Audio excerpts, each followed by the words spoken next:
One take. This is NBA One Take featuring yours truly, Pretty Boy Lakers. This is NBA One Take for your head, NBA One Take for your brain. Coming to you live, Brooklyn, New York. It's NBA One Take, March 16, 2022. It's 2 games for me on the docket, and also some NBA news.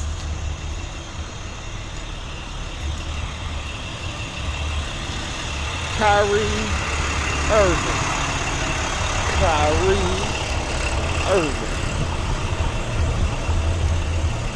60 versus the Orlando Magic. Kyrie Irving. 60. It was 60. It was just easy. 60 points versus Orlando. I'm like,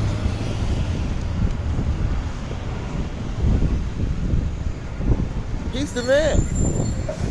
Kyrie Irving is the man. And then let's win, man. And then I can just imagine what they all gonna say. I can imagine what they're going to say. Man, oh man, Kyrie, just get vaccinated so we can really see how. Change the laws, which is stupid. Everything opening up. Everybody outside, no masks, some masks, not social distancing, doing all that stuff. Pandemic is over.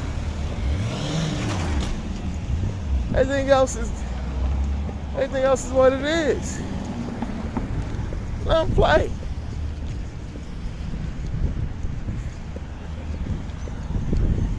Please. Kyrie in that zone, nobody can stop him. Nobody. Nick Claxton kicked in with 12 and 10, as well as for the Nets. And for the Magic, Wendell Carter Jr., 18, Franz Wagner, 16, Cole Anthony had 19, and Mo Wagner, the big brother, had 17 and 11.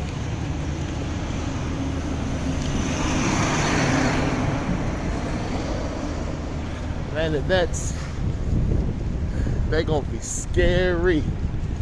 They get into that playoffs. If there's an 8th or 9th, they're going to be the scariest 8th or 9th seed in the history of this game. Dangerous. You hear me? Dangerous. Like Michael Jackson said, he dangerous. And the next game talking about the Phoenix Suns versus New Orleans Pelicans, and this was just a real test for the Pelicans. Going to push Phoenix, but like I was telling people, the system Onetake Williams has these guys always prepared, even without Chris Paul, and they get the big win here. Led by Devin Booker, 27. DeAndre Ayton had 18. Kel Bridges, 20. And JaVale McGee was putting in some work with 19 off the bench. For the Pelicans, Herb Jones, 22. CJ McCollum, 21 and 9. Jonas Valanciunas had 17 and 12. And Jackson Hayes is stepping up. He had 16, notably, for the New Orleans Pelicans.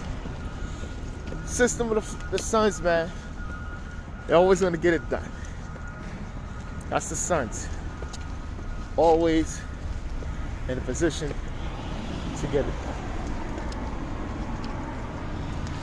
done. And Pelicans trying to get ahead of the Lakers, you know, trying to get that playing situation they're going to be having. But that's what it is.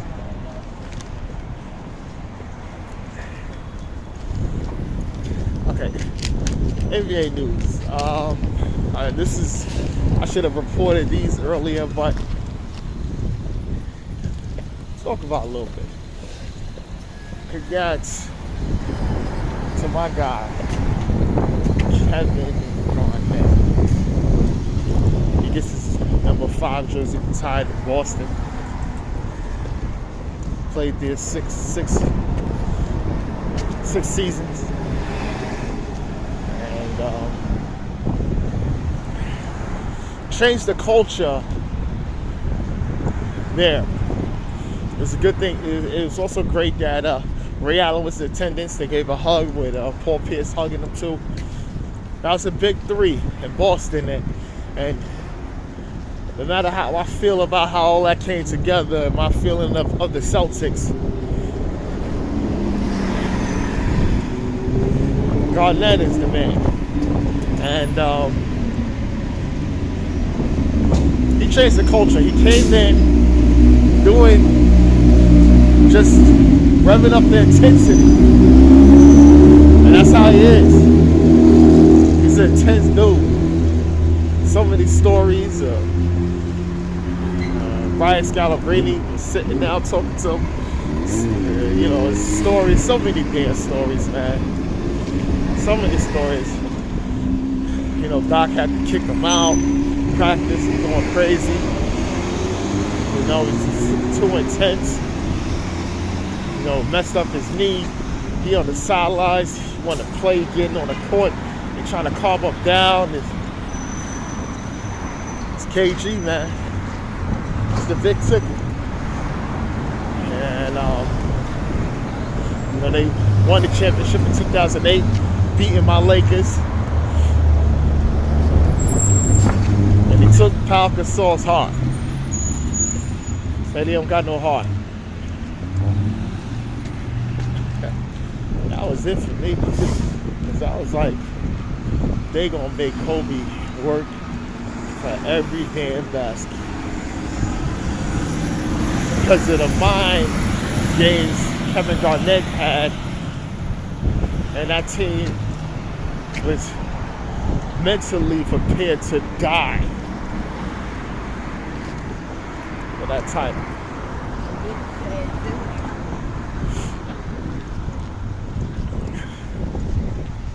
That was it.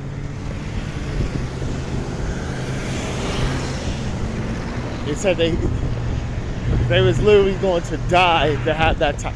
That's when I knew. But Kobe wanted to die for that championship as well. But not everybody knew that type of sacrifice. And Garnett did that going to Boston. He's always a loyal dude. Big cats to KG, man. He's one of the best all the time. Just one of the best.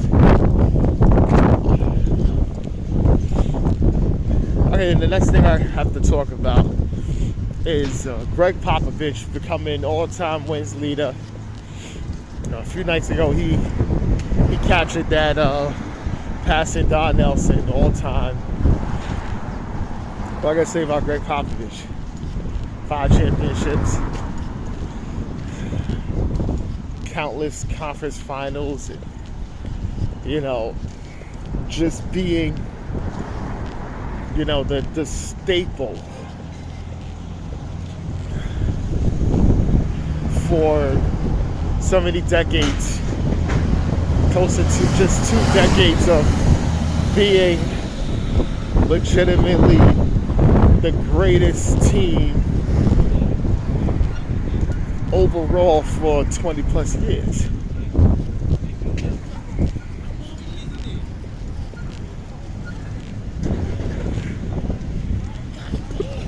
And it's just work and commitment.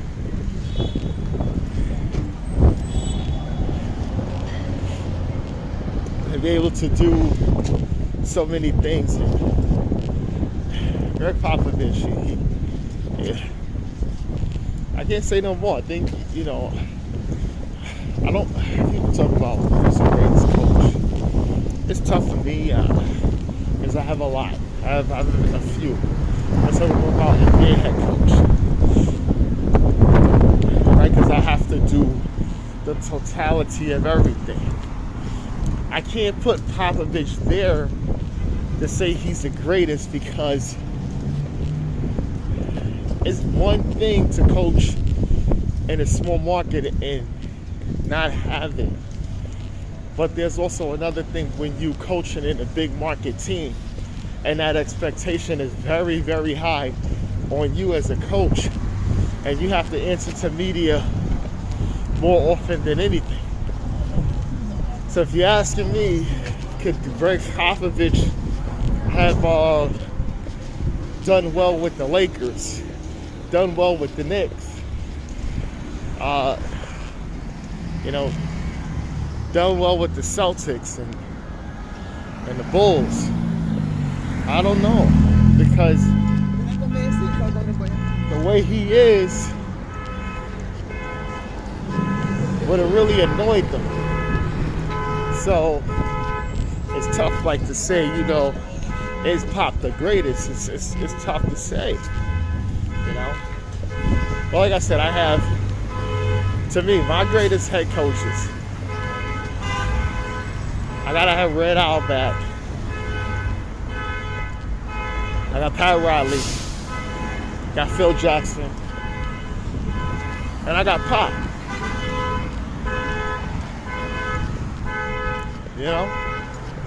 Right there. That's my Mount Rushmore of head coaches. All changing.